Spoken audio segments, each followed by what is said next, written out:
This podcast is sponsored by nobody. Hey everyone, this is Jenny Holtzman, and I did the voice for Peppermint Patty in the 80s for the Peanuts. And you're listening to Tommy Throwback Kovac on Splat from the Past. Tommy will keep you on your toes. Hey dudes, welcome to Splat from the Past, the only 80s themed horror and sci-fi show where things can get totally radical. Now today I have a very special guest because I will be talking to Todd Barbee. Todd did the voice of Charlie Brown for the 1973 Thanksgiving special, A Charlie Brown Thanksgiving, and I am so excited about this. Man, he ended up also doing the voice of Charlie Brown for It's a Mystery Charlie Brown, It's the Easter Beagle Charlie Brown. Before that, he did the voice of Russell for You're Not Elected Charlie Brown, and the voice of Franklin for There's No Time for Love Charlie Brown. And it is just going to be such an honor to have him on today. I can't tell you how excited I am. Man, 50 years since that special aired, you know? Yeah, he's like and I know I'm going to screw this up, he's like an architect slash building designer now or something like that. I'm going to ask him about that as well, and we'll get to the bottom of that and find out the logistics of that. Yeah, yesterday was the exact 50th anniversary since that special aired on CBS. On November 20th, 1973. Trippy, eh? Yeah, that is just crazy. We were going to do this yesterday, but Todd's schedule is super hectic. But thankfully, you know, he's going to be making some time this morning. This is the second of 3 shows I've got leading up to Thanksgiving, and my only Thanksgiving-themed episode this year, sadly. I was trying to get guests from Planes, Trains, and Automobiles, Ab's Family Values, and at least one more from Home Sweet Home, but connections couldn't be made, sadly, so I'm grateful for what I got. Also, I meant to say this yesterday, happy belated birthday to my friend and frequent guest, Peggy Lane O'Rourke, a woman who embodies everything I admire. She is so passionate, kind, loyal, nothing offends her except for political issues. She's a leader, loves disabled people, and has an exceptionally body laugh. Happy birthday, Peggy. Can't wait to talk to you again soon. And wish I could lick you, my strawberry ice cream cone. I guess you had to be there. So yeah, here is my interview with Todd Barbee. Hey Todd, welcome to the show. How are you today, sir? Well, I'm doing well, thanks. How are you this morning? I am just spectacular. This is such a great honor. I can't tell you what a thrill this is. Thank you so much for taking the time today. Of course. Thank you for having me on your show. Absolutely. So, going back in time, you were about, 9 when you started doing the voices for the Peanuts Gang specials? Had you been doing school plays and community theater before that? No, actually, I was actually about 10 years old, and my father worked with Lee Mendelson, who was the producer of the Charlie Brown animated specials. And at that point in time, the Christmas special was about 7 years old. And Lee Mendelson and Sparky, which is Charles Schultz, and Bill Melendez, the director, and this very famous animator, they all wanted voices that were that hadn't changed yet. So the original voice of Charlie Brown, his voice had changed, and so they were looking for new characters, and they had planned on doing a whole big run of shows, including Thanksgiving and Easter and so forth. So they were kind of looking for voices for that new run, and I was made aware of that through my father, who worked very closely with Lee Mendelson, the producer at the time, as a director of photography. They were doing a bunch of network specials and so forth, and so yeah, that's how I was made aware of the audition. And Dad asked me if I wanted to go for it, and I said, yeah, let's do it. And so that's how I became involved in it. There was probably, 30 or 40 people auditioning for the voice, and they ended up going with me. So your dad was director of photography for him? Yeah, he was director of photography. My dad's Chuck Barbee. He had a pretty big career in Hollywood and so forth, but Lee Mendelson and him did a big run of network specials with ABC, NBC, and CBS, in the early 70s with all the big stars of the day, and, Travels with Flip, which was a sort of harbinger of reality TV with Flip Wilson. They traveled around the world with him. Paul Newman, Joanne Woodward, all kinds of cool, like the Thursday night ABC special of the week kind of shows, and Lee was really prominent in that space during the time, and so Dad was his guy. They worked very close to play together. You born and raised in Kern County? No, not at all. I was actually born in Bakersfield, but we were there for about a year and a half or so. My parents moved up to, when I was, less than 2 years old, up to San Francisco, became very involved in the whole, counterculture movement and so forth. Dad was going to SF State, and got his film degree there. So, yeah, we became San Franciscans early on in my life, like, less than 2 years old. Yeah, I'm born and raised in San Mateo, so I know that place like the back of my hand. The Charlie Brown Christmas special kids had all been from San Mateo or Burlingame, places like that, which is it's so surreal to me and so bizarre, because I'm so familiar with that place. So at first, weren't you like the voice of Russell for your not elected Charlie Brown and then Franklin for There's No Time for they Love? Brought me in. Yeah. I may have actually been just before I turned 10, and that was kind of a one-off. Although they do play it during election years. It's Russell is a character introduced just for that special and only for that, and he ran against Lucy for class president, and actually they came out with that during the election year of Nixon and McGovern in 1972. That's why that special came out. Mm-hmm. And Chad Webber had been the most recent Charlie Brown. Did you know him well? I didn't. That's another interesting thing. We did not. We didn't do our voice characters together in studio. So while I would see other kids that were voicing other characters in the waiting room, it was all done at Coast Recorder Studio, which was like pretty much the only game in Northern California for, professional audio recording studios of this nature, and that was south of Market in San Francisco. So I would meet and see some of the kids, numerous occasions, but Chad Webber was not one that I ever met. Can you believe it's been 50 years since it premiered yesterday, November 20th, 1973? Yeah, that absolutely blows my mind. I just, that's a half a century, and here I am still going strong, and, I feel like I'm about 20 years old right now, and yet, I just turned 60, and so it really is mind-blowing that this has been 50 years since we did it. I just can't believe it. Yeah, you're my second guest from the special. I've talked to Hillary Momberger, the voice of Sally, was on last year. Great lady. Right.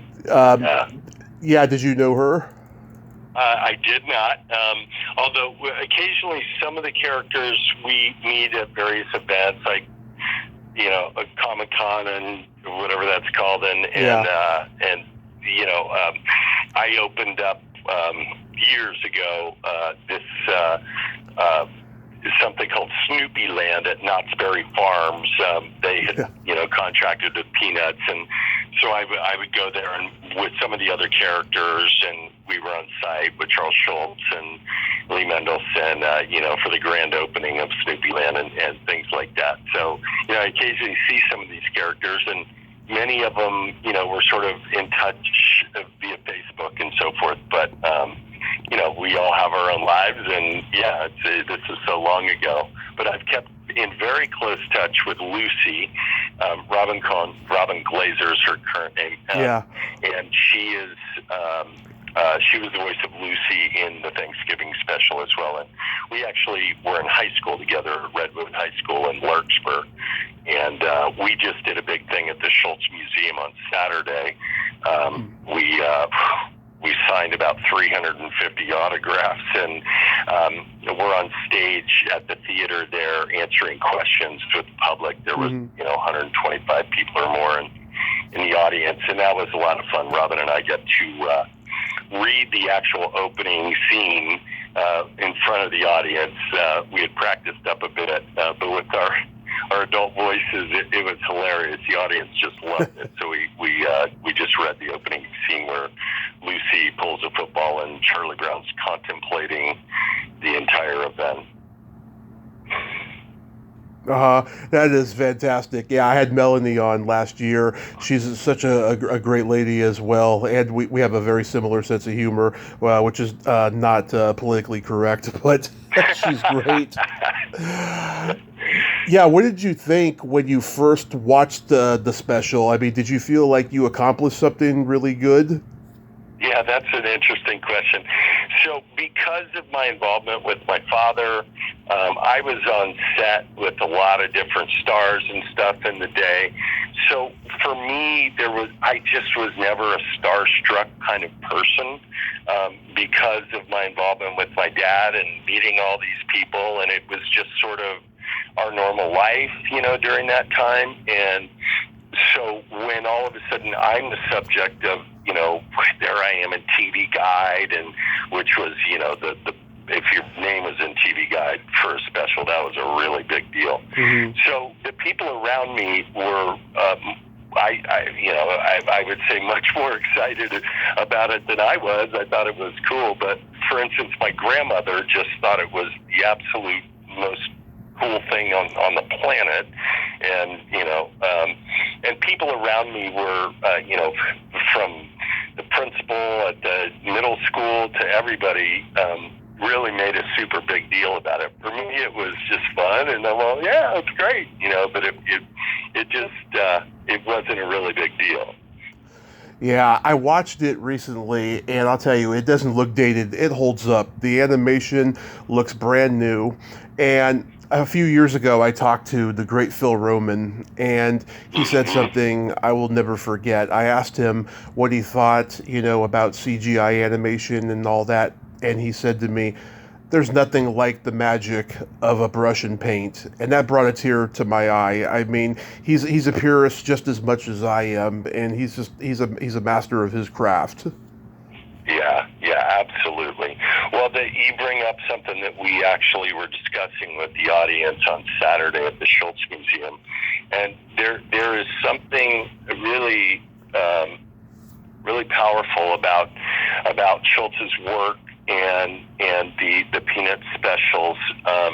They capture this part of American culture, or I should say American culture, in a very, very powerful and timeless way. And I think that's why it's had the longevity it does. I mean, this show has played 50 times for every year for 50 years, and I'm not sure that there's any other thing on television that can say that with that kind of consistency. And I think that just speaks to the universal draw of what these characters represent as a part of American culture.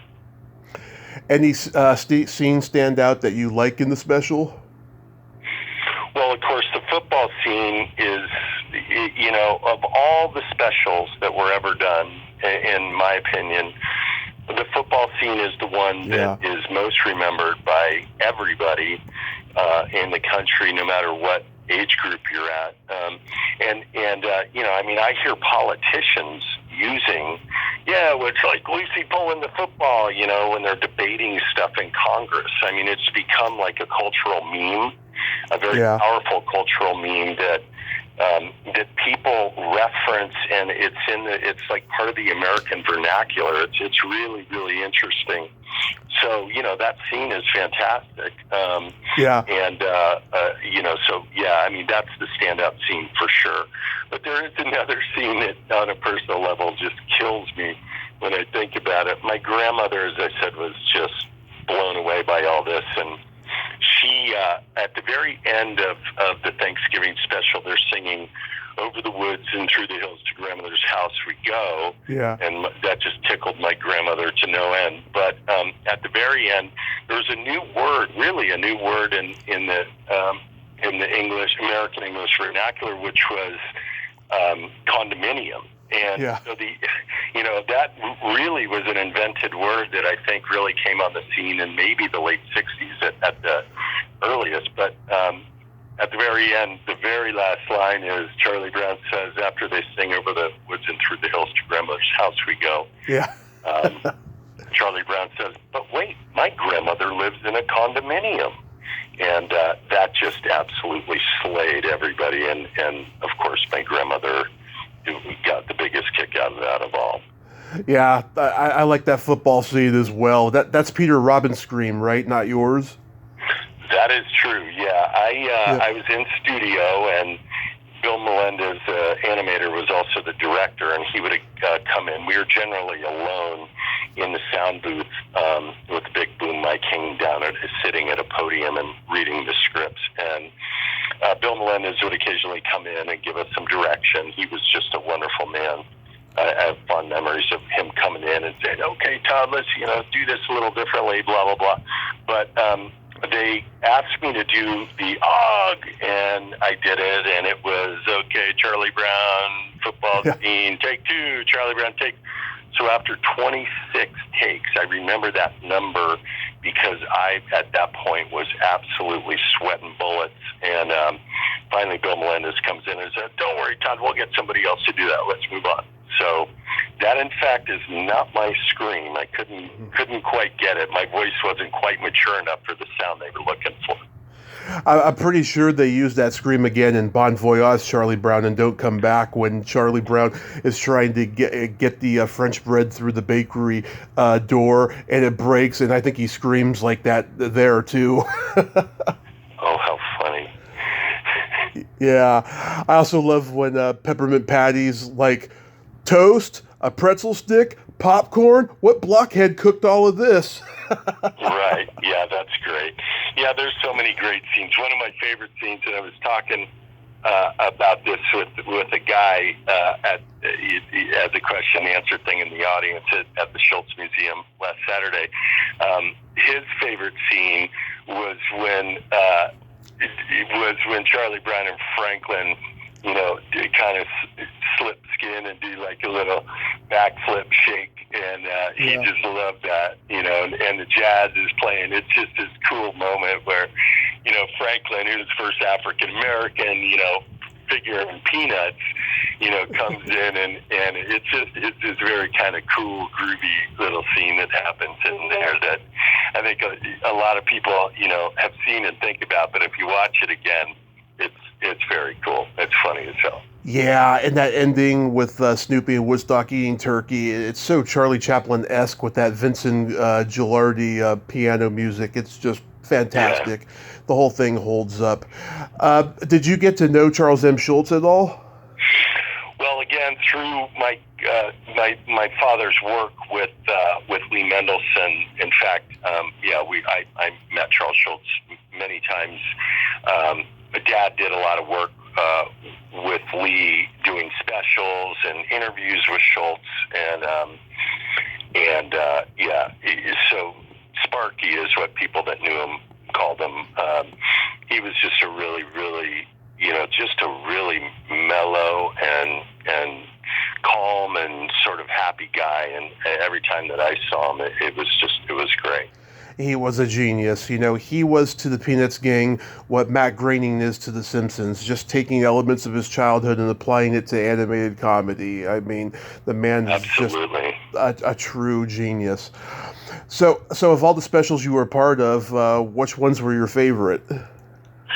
Well, again, the Thanksgiving special is the one that really is a standout. There's really only 3 specials. I'm arguably 4 with Easter, but the Great Pumpkin, the Christmas, and the Thanksgiving special are really the OG specials that everybody knows and play every year. Many of the other specials don't play every year, although now that Apple is streaming it, they stream the whole catalog, so everything can be watched. That wasn't the case prior to streaming. Many of these specials, played a few times and didn't for many years. Then they'd reintroduce them, depending on who had the catalog, Warner or whoever. Yeah. But there's only 3 that played on network television every single year for every year since they, came out. And so the Thanksgiving special, I'm just really, happy to be a part of one of the 3 really iconic Peanuts animated specials.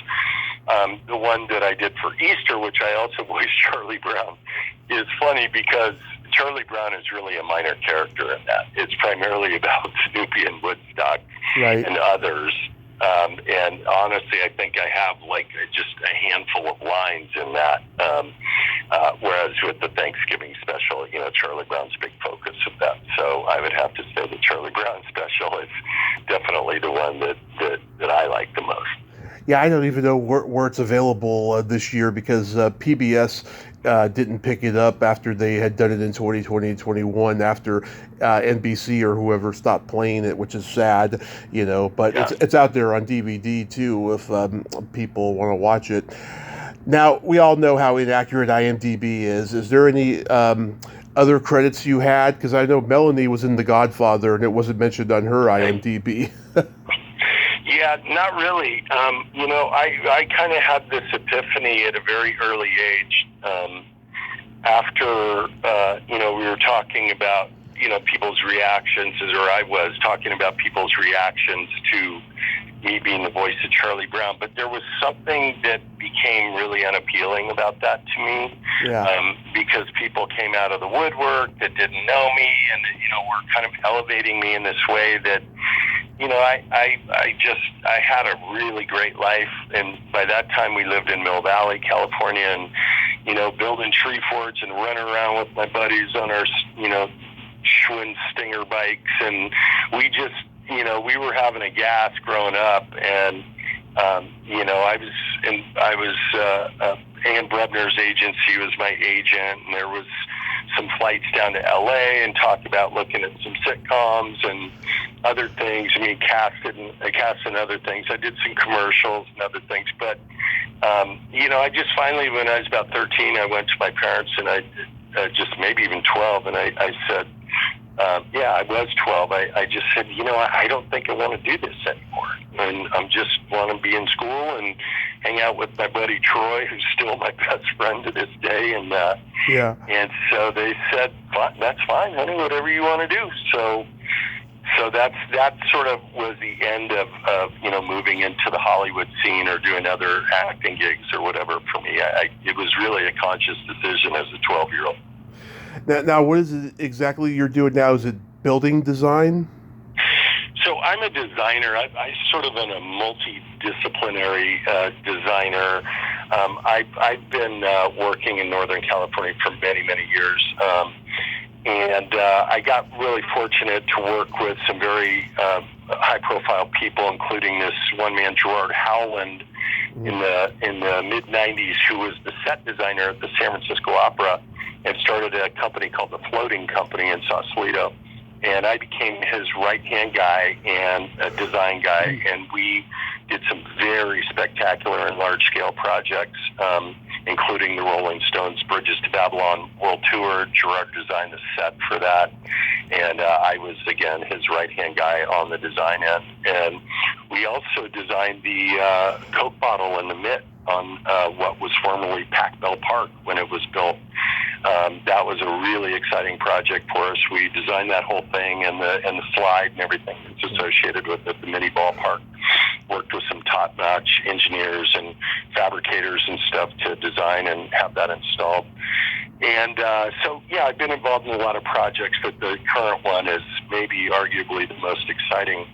I was the site planner and designer for the beautiful new SkyStar observation wheel that's in Fisherman's Wharf on the waterfront in San Francisco. Wow. And so we've just installed that. We got that permitted and approved in really historically record time in time for APEC, which just ended. And now I'm the business development director for that because I have so many contacts in the city. So we're putting together really strong partnerships and kind of really trying to make this a fundamental component of the visitor and tourism industry in San Francisco. It's been a very exciting project to be involved in, and the views from this thing are absolutely mind-blowing. It really, people that have lived here their whole life have never seen the city from this perspective, and it's something that not only tourists but all locals should come to and see, because it's really spectacular. Wow, that is just fantastic. I'm so glad that you're doing that, Todd, and that you're doing what you love. It must be the most gratifying thing in the world. Yeah, it is gratifying. It's the San Francisco tourism industry has had a really, really rough go, not to mention, just the city's business environment in general, COVID and post-COVID. The city's gotten a lot of bad press. There's been issues regarding crime and homelessness and so forth. And, we just, being able to introduce an attraction of this nature and kind of revitalize and reinvigorate San Francisco is a really, really exciting thing to be involved in. And, we believe this kind of is a symbol of a reinvigoration of the city. And it changed the skyline in a beautiful, compelling way. I came up with this tagline, San Francisco's newest crown jewel, Sky Star, because I was looking at it right after we had got it erected and all the engineers, we were all celebrating, and I drove home to Marin, and I dropped down into Sausalito, and I look across the bay. Yeah. The first time in history is this round, it's not obnoxious in size, it's not like the London Eye, it's 150 feet tall, so it fits in very nicely along the waterfront, and won't interfere with people's views that live up on the hills at all. But for the first time ever, there was this round little lit up moving jewel on the waterfront, and all the other lights in the city are horizontal and vertical, and when you look across the bay, with the buildings and so forth and the windows of buildings, but for the first time ever, there's this beautiful round shape all lit up, and it was really spectacular. That sounds spectacular. That's really something. Real quick, do you have any Comic Cons coming up? I don't. There's been some discussion about that. I have to tell you, after this thing at the Schultz Museum, which was it was so awesome being there, and all the kids that came up and adults that are just nutty Peanuts fans and signing all these autographs. I haven't signed autographs, not that much throughout my whole life, but there's, after signing like 350 autographs, I think I have carpal tunnel syndrome. So I'm not sure if I'm ever going to go to Comic-Con again. I've been there once, but we'll see. I'm open to it as I get older. We'll see what happens, but that'd be great. If I see you at one, I will let you know. And I want to thank you so much for coming on today. I'm going to give you a quadruple happy birthday, happy Thanksgiving, Merry Christmas, and Happy New Year. And be safe out there, sir. Man, thank you so much, Simon. I really appreciate it, and it's been great talking to you. And good luck with all your endeavors, and your blog's awesome, and I look forward to hearing from you again. We'll talk in the near future. Oh, I appreciate it, sir. That would be great. Thank you so much. Have a great day. All right, take care. Take care. Well, there you have it. Todd Barbee. Ain't he a cool dude? Nice guy, huh? Yeah, oh, that is so fantastic what he's doing. San Francisco is not San Francisco anymore. It is completely changed, but, at least he's involved with the changes of the architecture. That is just so wonderful. Also, this Friday at midnight, I will be dropping a special episode, Ask Tommy, where I answer frequently asked questions and fan/guest questions. So keep an eye out for that. Well, until next time, this is Tommy Throwback Kovac saying there's no shame in living in the past because the present sucks. Later, dudes.